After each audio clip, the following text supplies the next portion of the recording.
They are two outsiders who married princes, became favourites of Queen Elizabeth, and are key to the future of the British royal family. The moment the clock hit April 1st, 2026, the world expected a joke, but what it got instead was a detonation. Not a rumor, not a leak, a controlled, deliberate explosion from the one woman who had stayed silent for nearly 3 decades until she didn't. Sophie, the Duchess of Edinburgh, the quiet observer, the unshakable insider, didn't just speak, she cut through 7 years of carefully polished royal illusion like glass shattering under pressure. And suddenly, everything we thought we knew about Meghan Markle didn't just crack, it collapsed.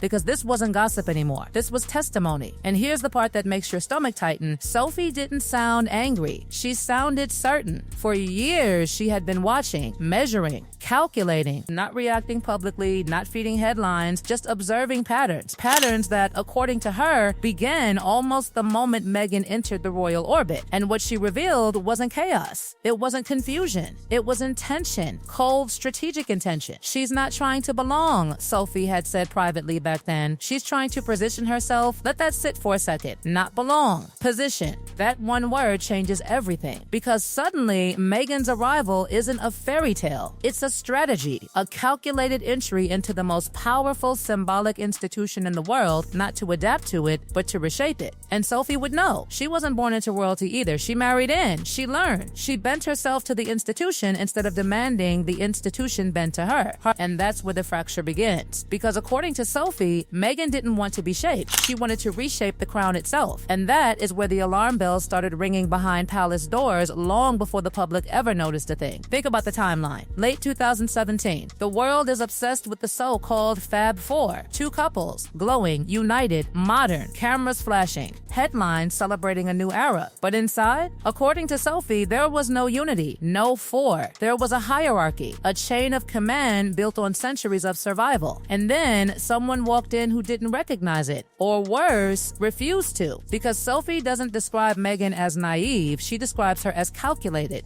A woman who assessed the structure of power within the monarchy and made a decision that still echoes through every headline today. She wasn't looking at the role she was given, she was looking at the throne next to her. And that's when everything shifts from uncomfortable to explosive. Because ambition alone isn't shocking, but targeted ambition, directed at a very specific center of power, that's when people start whispering. That's when patterns start forming. And according to Sophie, that target had a name, William. Now pause, because this is where the story gets dangerously precise. Sophie didn't claim an affair. She didn't suggest romance. What she described was something far more unsettling, a pattern, a repeated, deliberate blurring of boundaries, physical, social, visual, a slow construction of proximity, not accidental closeness, but engineered visibility. And it started early, before the wedding, before the titles, before the world even had time to process what was happening. Sandringham, Christmas 2017. The atmosphere is formal, controlled, steeped in unspoken rules that everyone inside understands instinctively. And yet something felt off. Not loud, not obvious, just off. Staff began noticing what Sophie would later call anomalies, small moments, slight shifts, repeated behaviors that didn't align with centuries of protocol. And those moments didn't stop. They escalated. May 2018, just 3 days after the royal wedding, Meghan is officially inside the institution. The transition period where most new royals move carefully, respectfully, learning the invisible lines they're expected not to cross. But according to Sophie, Meghan wasn't learning lines. She was testing them. A garden party, a greeting, not the standard royal nod, not the expected distance, but a lingering cheek kiss, a prolonged touch, a grip on William's arm that stretched just long enough to be noticed and just subtle enough to be explained away. But here's the detail that matters. William stiffened, not dramatically, not publicly, just enough. And in that world, that's everything. Because reactions inside the monarchy are rarely loud. They're measured, controlled, silent signals that something just crossed a line that should never have been approached in the first place. And it didn't stop there. October 2018, Buckingham Palace, a mental health event, cameras everywhere, eyes watching every movement. And then, a moment, Meghan places her hand flat against William's back, a gesture that in that environment carries weight, ownership, familiarity, a level of closeness that simply didn't exist.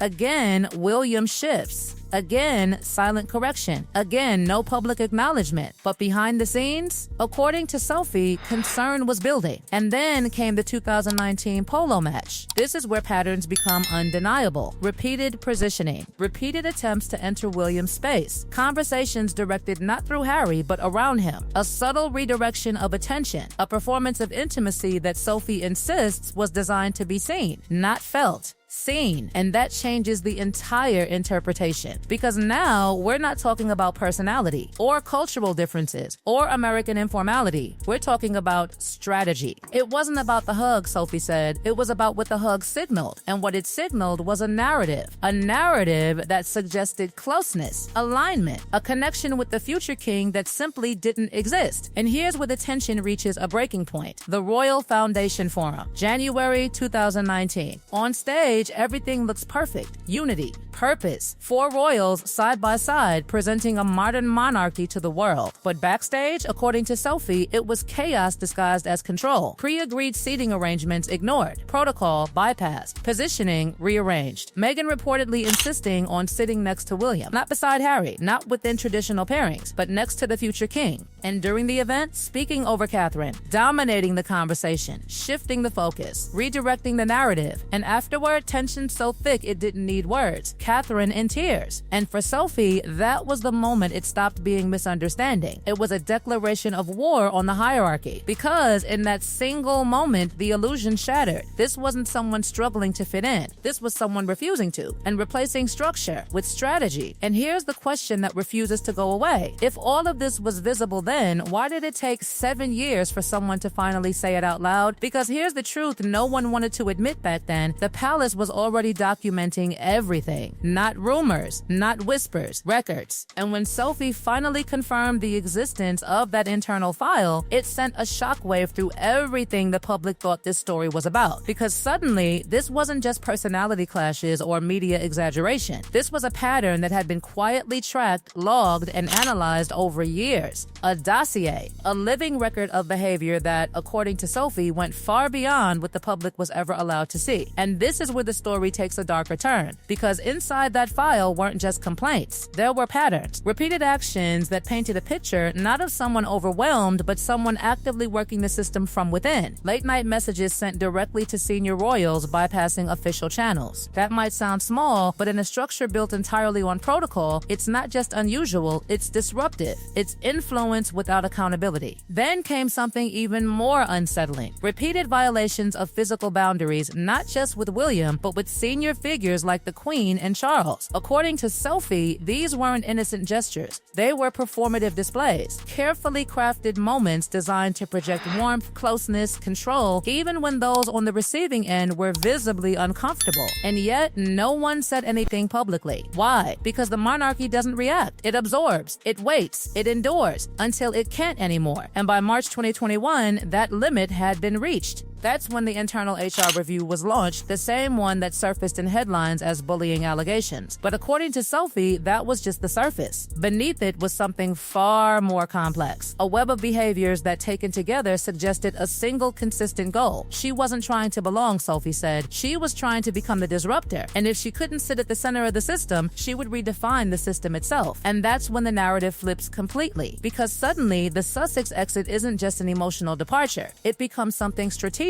calculated, almost inevitable. Think about it. If the institution refuses to bend, what's the only move left? You leave, but not quietly. You leave loudly enough to rewrite the story on your terms. And that's exactly where the Oprah interview enters the picture. Not as a breaking point, but as a launch. According to Sophie, it wasn't a cry for help, it was a calculated ambush. A moment designed to flip the entire narrative from internal conflict to global sympathy. And it worked, at least for a while. But here's where the story becomes deeply uncomfortable, because it shifts from strategy to something far more human. Harry, the one piece of this puzzle that doesn't fit neatly into ambition or calculation. Because Sophie doesn't speak about him with anger, she speaks about him with something closer to grief. And what she describes isn't sudden change, it's slow separation. Between 2019 and early 2020, something began to happen behind the scenes that the public never fully saw. Communication lines narrowing, informal meetings becoming becoming harder to arrange, conversations filtered, and at the center of it all, a single repeated phrase. Meghan says we need space, over and over again, and slowly that space becomes distance. Then distance becomes isolation, and isolation becomes reality. Sophie describes it as a psychological blockade. Not dramatic, not explosive, just consistent.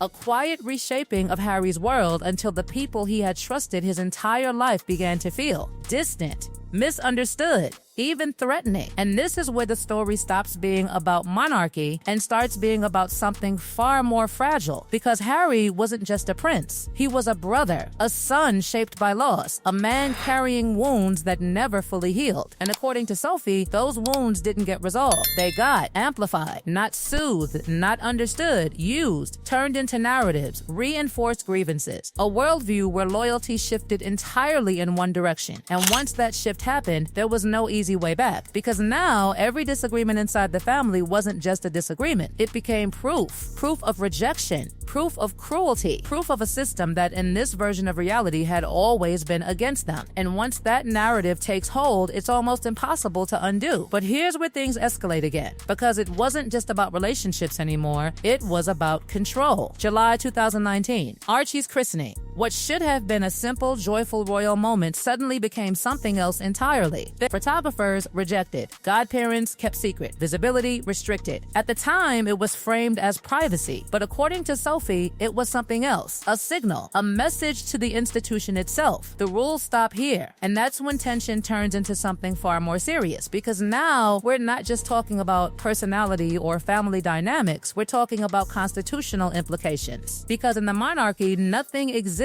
in isolation. Every action, every decision, every deviation from tradition has ripple effects that reach far beyond the individuals involved. And those ripples didn't go unnoticed. Fast forward to 2022, the Queen passes, a moment of transition, of recalibration, of decisions that will define the future of the monarchy. And suddenly, a question emerges that no one expected to become so complicated. Titles: Archie, Lilibet, Prince, Princess. Simple words carrying centuries of meaning. And according to Sophie, the hesitation wasn't about heritage. It was about trust, because titles in that world aren't just labels. They are endorsements of lineage, of loyalty, of alignment with the institution itself. And here's where Sophie chooses her words very carefully, almost too carefully. The crown never demanded a DNA test, she said. But then she adds something that lingers. We need to be sure, not just of biology, but of intention. And suddenly, the conversation shifts again. Because now it's not just about who belongs, it's about what they represent and whether the institution can attach its name to a narrative that has spent years challenging its very foundation. While the questions, the contradictions, the unresolved tensions, they're still out there, waiting. Because this story, it didn't end. It just changed shape. And whether what Sophie revealed is the full truth or just one side of a much bigger puzzle, one thing is certain: the silence is over. And now everyone is watching.